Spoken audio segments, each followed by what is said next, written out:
Studio Lovers, keberadaan Papua sebagai bagian dari Negara Kesatuan Republik Indonesia merupakan sebuah anugerah.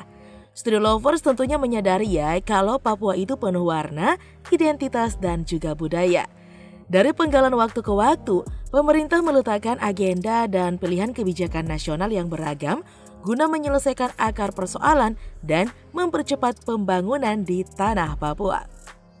Dalam sebuah kesempatan di rapat terbatas kabinet pada 11 Maret 2020, Presiden Joko Widodo menegaskan pentingnya semangat baru, paradigma baru, cara kerja baru, dan juga desain baru untuk mewujudkan lompatan kesejahteraan di Papua dan Papua Barat.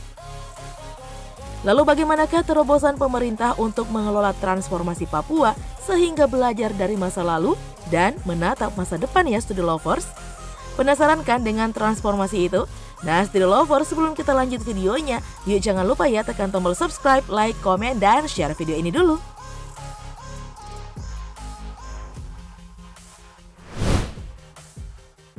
Memotret penggalan perjalanan sejarah Papua. Dalam mengelola Papua yang lalu dan saat ini, kita tidak dapat melupakan perjuangan yang diletakkan oleh Presiden Soekarno dan para pendiri bangsa yang terdahulu. Ya kan, Studio Lovers? Nah, kita teringat nih pidato Presiden Soekarno pada tanggal 17 Agustus 1963. Dalam buku Di Bawah Bendera Revolusi di 1965, Presiden Soekarno dengan keras menegaskan, pembangunan Irian Barat bukan masuk dalam soal persoalan lokal Irian Barat saja, melainkan adalah persoalan seluruh bangsa Indonesia. Akhirnya kita dapat merebut kembali Irian Barat ke pangkuan Republik Indonesia pada tahun 1969. Di era tahun 1970-an hingga tahun 1998, derap langkah terus dilakukan oleh pemerintahan. Dari sisi strategi pertumbuhan misalnya, sejumlah sektor unggulan dikembangkan di Papua, pembukaan jalan Trans-Irian maupun pengembangan sumber daya manusia, baik percepatan gerakan wajib belajar dengan sekolah dasar Inpres dan pendidikan vokasi.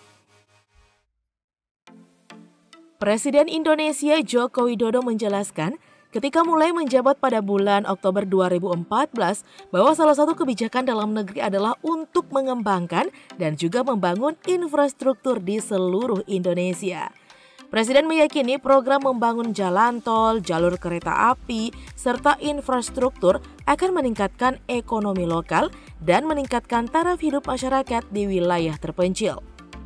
Salah satu yang paling diprioritaskan adalah pembangunan infrastruktur di Provinsi Papua dan Papua Barat. Meskipun Papua kaya dengan sumber daya alamnya nih Studio Lovers, wilayah ini tertinggal dengan provinsi yang lainnya. Jumlah penduduk hidup di bawah garis kemiskinan yakni 25% dari jumlah populasi. 2 kali lipat lebih dari angka nasional yang sebesar 10,7%. Komitmen kebijakan otonomi khusus Papua. Presiden Jokowi mengaku sempat kaget dengan kondisi infrastruktur di Papua 5 tahun yang lalu. Namun Studio Lovers, kini perlahan-lahan infrastruktur di Papua mulai dibenahi selama 5 tahun terakhir. Infrastruktur di Indonesia memang masih tertinggal ya, sehingga perlu percepatan. Kondisi Indonesia yang terdiri dari 17 ribuan pulau yang mencakup 514 kabupaten atau kota memang tidak mudah untuk melakukan pembangunan secara merata dalam waktu yang singkat. Di daerah-daerah nih masih banyak kondisi infrastruktur yang minim termasuk juga di Papua. Nah, untuk mendukung hal tersebut, Kementerian PUPR mengambil langkah-langkah terobosan pembangunan infrastruktur dengan lebih terpadu, tepat, fokus, dan bersinergi dengan kementerian atau lembaga dan pemerintah daerah.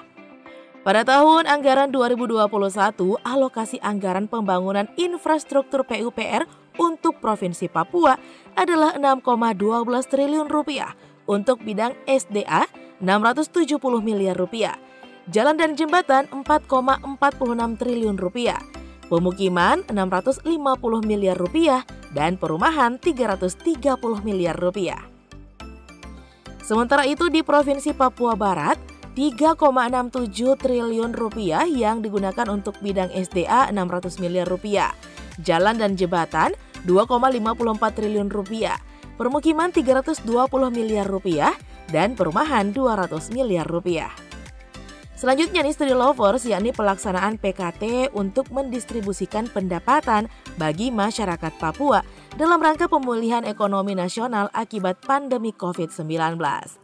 Pada tahun anggaran 2021, terdapat peningkatan anggaran PKT dari tahun yang sebelumnya, yakni dari 671 miliar rupiah menjadi 731 miliar rupiah. Anggaran ini digunakan untuk 19 kegiatan yang akan menyerap 27.967 tenaga kerja. Sangat menarik ya Studio Lovers tentang pengelolaan dana otonomi khusus pada Provinsi Papua dan Papua Barat saat ini. Terobosan Presiden Joko Widodo, Papua dalam konteks Indonesia sentris. Sejak menjabat presiden, data menunjukkan dibandingkan presiden yang lainnya, setidaknya nih sudah 14 kali Presiden Joko Widodo tercatat mengunjungi Papua dan Papua Barat.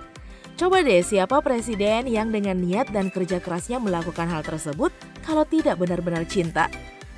Barangkali begitu ya pertanyaannya Studio Lovers.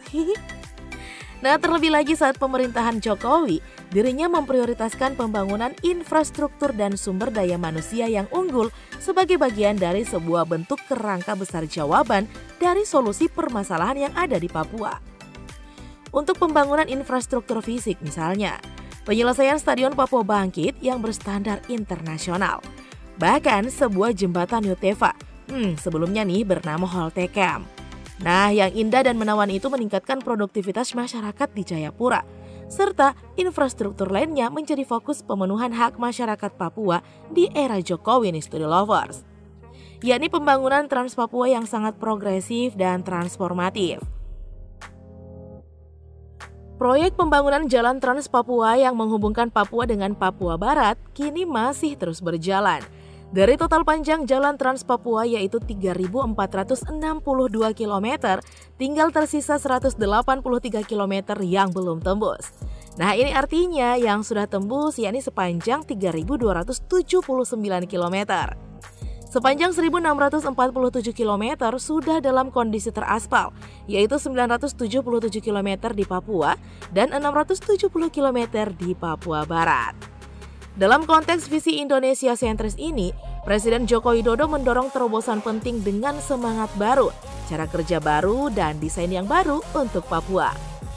Langkah yang dimaksudkan itu nih Studio Lovers adalah peningkatan kesejahteraan masyarakat Papua yang dilakukan dengan membuka keterisolasian wilayah dan meningkatkan akses serta konektivitas dari darat maupun multimoda.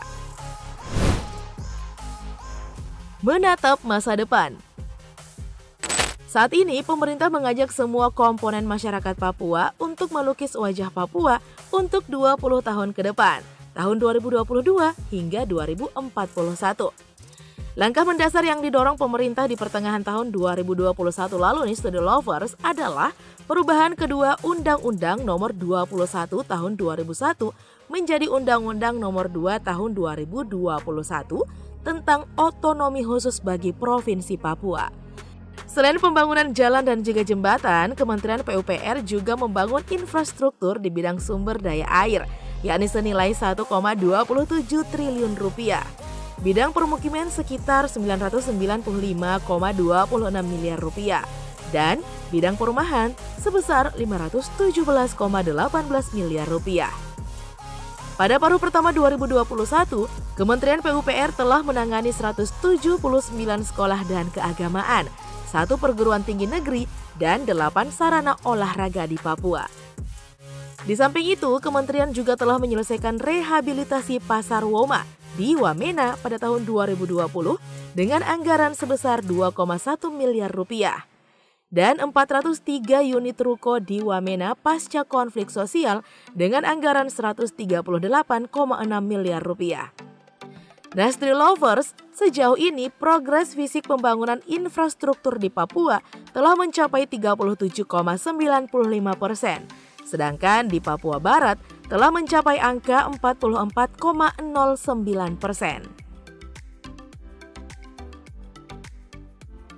Nah, bagaimana Studio Lovers? Berbeda dengan yang dulu, beginilah transformasi Papua yang kini.